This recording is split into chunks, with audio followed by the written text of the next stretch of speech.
Seigneur soit avec vous. Et avec votre esprit. Évangile de Jésus-Christ selon saint Matthieu. Gloire à toi, Seigneur.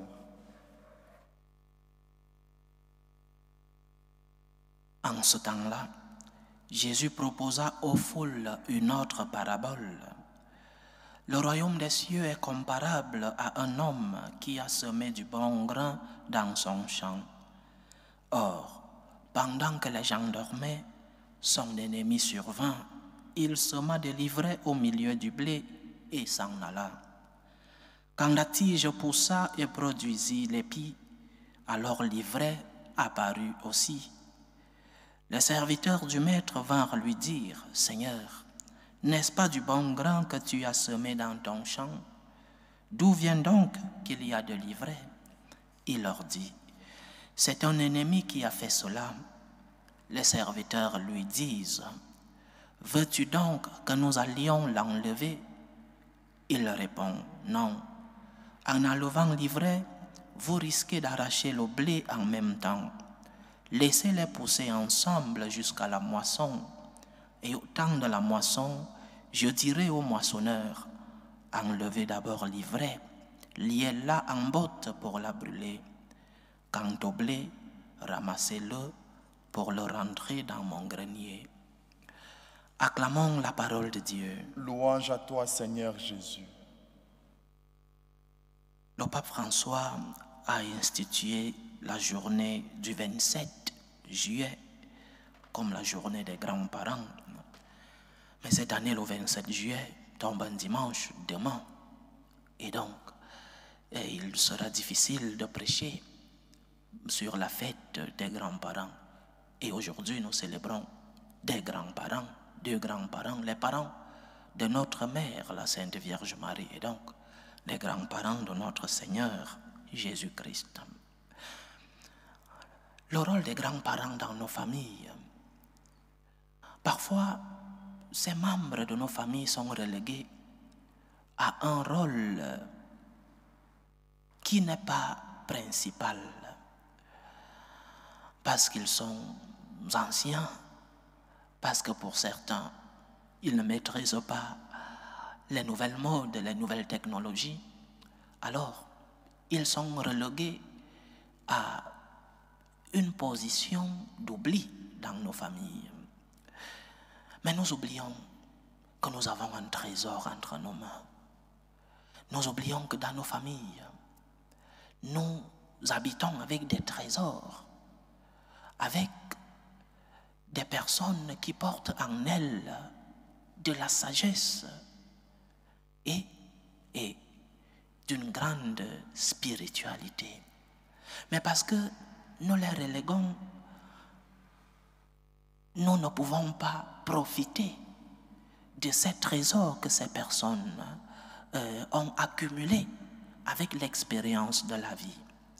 C'est donc le moment de rappeler que dans nos familles, nous devons non seulement prendre soin de ceux-là qui sont nos grands-parents, les anciens dans nos familles, mais aussi d'aller puiser dans ces sources, puiser de la sagesse, cette sagesse qui, je répète, a été accumulée par l'expérience, mais aussi cette sagesse qui vient de Dieu, et donc aller puiser de la spiritualité en ces personnes qui ont vécu, ces personnes qui ont accumulé expérience, sagesse et spiritualité.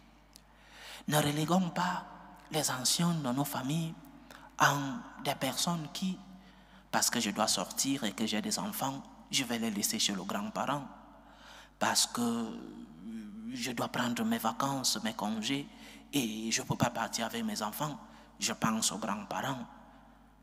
Nous ne pensons à eux seulement lorsque nous voulons les utiliser, lorsque nous voulons les mettre à notre service.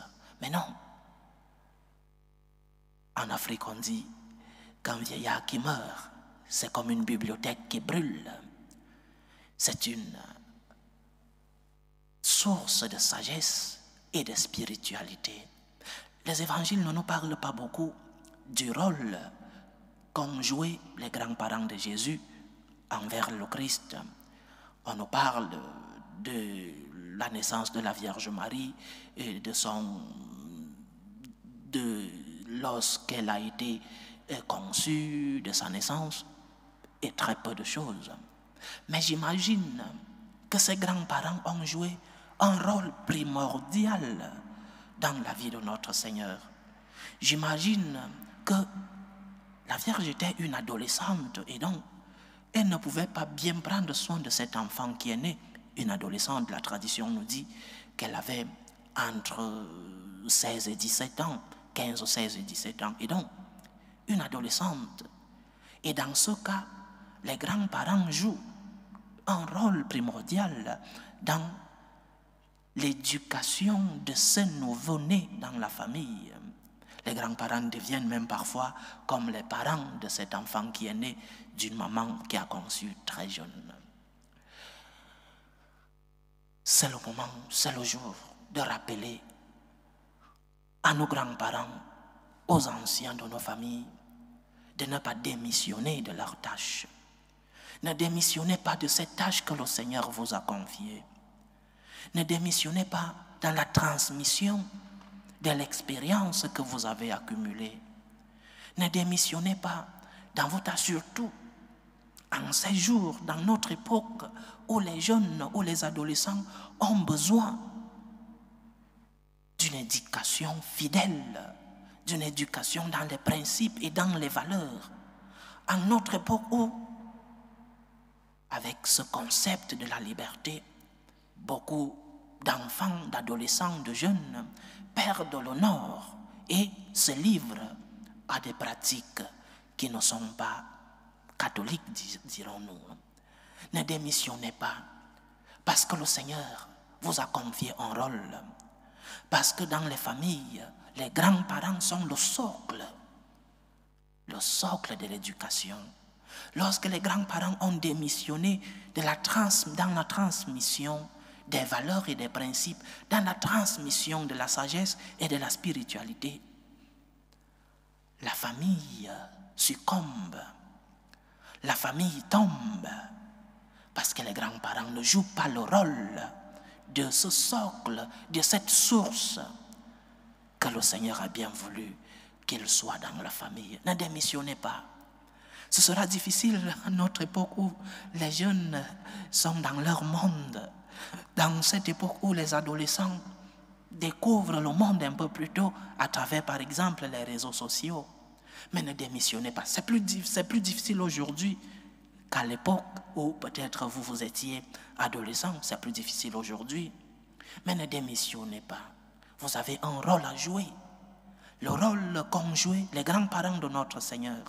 Vous avez un rôle à jouer dans la transmission, surtout la transmission de la spiritualité dans vos familles. Parce que tout commence là.